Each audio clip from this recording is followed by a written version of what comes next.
and welcome to my channel. I'm Tara with Simply Made Eats, and today we are making an ancient grain salad using farro.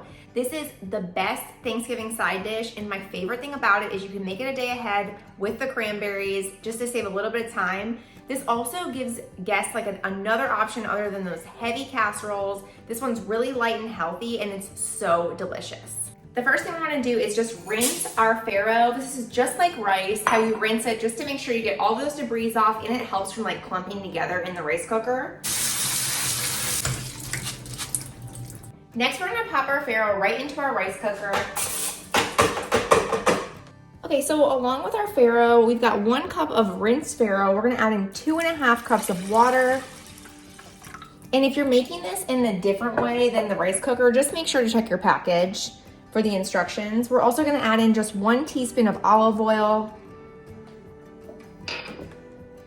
Close that up. You wanna use the brown rice or whole grain button. It's gonna take about 45 minutes or so to cook this farro. As the farro is cooking, I like to go ahead and get started on the sauce that we're gonna make, as well as just like chopping up all the ingredients. The only thing we're really chopping in this recipe is pecans, red onion, and parsley, but I really like to dice everything super fine. It just makes like the best salad. So for our fresh parsley, you just want to remove the stems as best as you can. If you cut some up into it, it's not a big deal. I've never been a stickler for that. So I see people like putting these through the cheese grater just to make sure they don't get stems. And I'm like, I don't feel like it's that big of a deal. So we're gonna just pull off the leaves as best we can. And once you get those separated, just a really nice mince on these. Once you get that parsley finished up, we're gonna chop up 1/2 of an onion, or about 1 cup of onion. And this we want nice and fine too. If you don't have red onion, you can substitute for yellow, but I really like the taste of red onion in this recipe. Highly recommend. You can see the way I cut it, it kind of just like makes it where it's already really nice and thin. I learned this from Gordon Ramsay. I think that's where I learned it from. Is everybody ready for Thanksgiving? You guys let me know in the comments. I honestly like haven't put any thought into it. Our family just like expects to come over because we're just big on cooking, obviously. Well, my husband usually like handles the turkey and then I just do the side dishes, but I do absolutely love this recipe for the fact that it can be made a day ahead. I mean, I don't get stressed out about cooking as much as like, there's just no room in the oven, you know? It's like, when you have a bunch of side items that have to get cooked all at the same time, that's where like the craziness comes in. And then just the fact like me and my husband are trying to share the kitchen, which is, I don't share the kitchen well. I just don't. It's my area, and it's so small in here. Like, you're gonna have to prep it a different time than me. All right, so we're gonna get this chopped up nice and fine.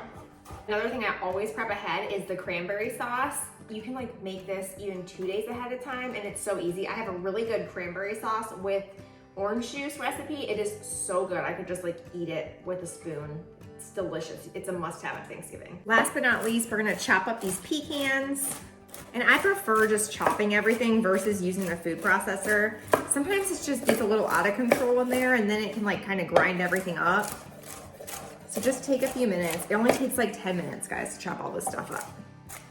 And it's totally fine if things are touching on the cutting board. They're all going in the same bowl anyway, so it's perfect. Next, we're gonna get started on our salad dressing. This has curry powder in it, and I don't want it to scare you guys, I promise. Like, I'm not huge on curry powder in recipes, but this makes the best rice salad dressing.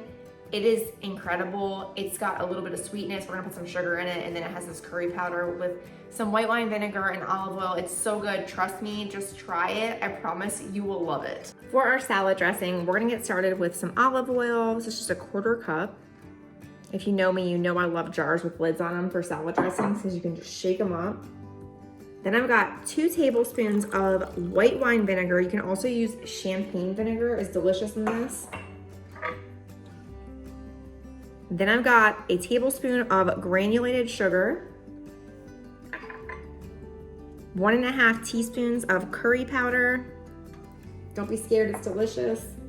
And then we've got just a little bit of salt and pepper to top it off. Next, you wanna just give this a good whisk.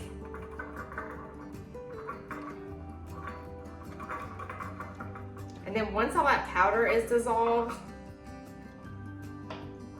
you can either keep whisking it if you don't have a lid on yours, but I like to just give it a really good shake before it goes in the fridge. If you don't want any powder in there at all, you could hit it with the immersion blender. I don't think you really need it in this one though. Next, we're just gonna stick it in our crowded fridge until our Farro is ready. I know, it kind of takes a little bit for the Farro to cook, but after that, it's like, we're done. Once our Farro is all finished cooking, we're just gonna take a fork and just fluff it a little bit. We wanna turn our rice cooker off completely, and then we're gonna just let this cool for about 10 minutes. Okay, so our Farro is finally finished. It is warm, it's not hot, and we're just gonna transfer it into a bigger bowl. You can transfer this right from the rice cooker into a big bowl. I just had it in a separate one for some reason. And then we're gonna add in the rest of our ingredients. Okay, so into our Farro, we've got our parsley, our onion, pecans,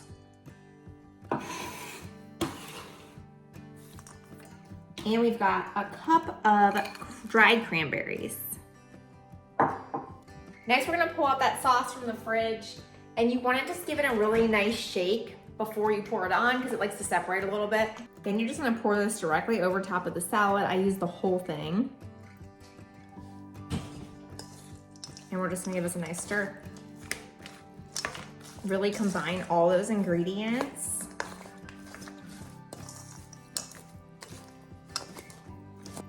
It smells so good too. I wish you guys could smell my kitchen right now. I know you would make it then. So our salad's still warm right now, but I can't not take a bite. Like the smell of it just starts making me drool. It's so good. This is so good. I could eat this and like cornbread stuffing on Thanksgiving and be totally satisfied. You guys, you have to make this. That's it, we're all done with this ancient grain salad recipe. I hope you guys love this one. It really is the perfect Thanksgiving side dish, and you can prep it the day ahead, which makes it so much easier. For another recipe to prep ahead, check out my cranberry sauce with orange juice. It's citrusy, it's tart, it's so yummy. You've gotta watch this video, and it's only a couple minutes long. So check it out, make sure to subscribe, and I will see you next week. Bye.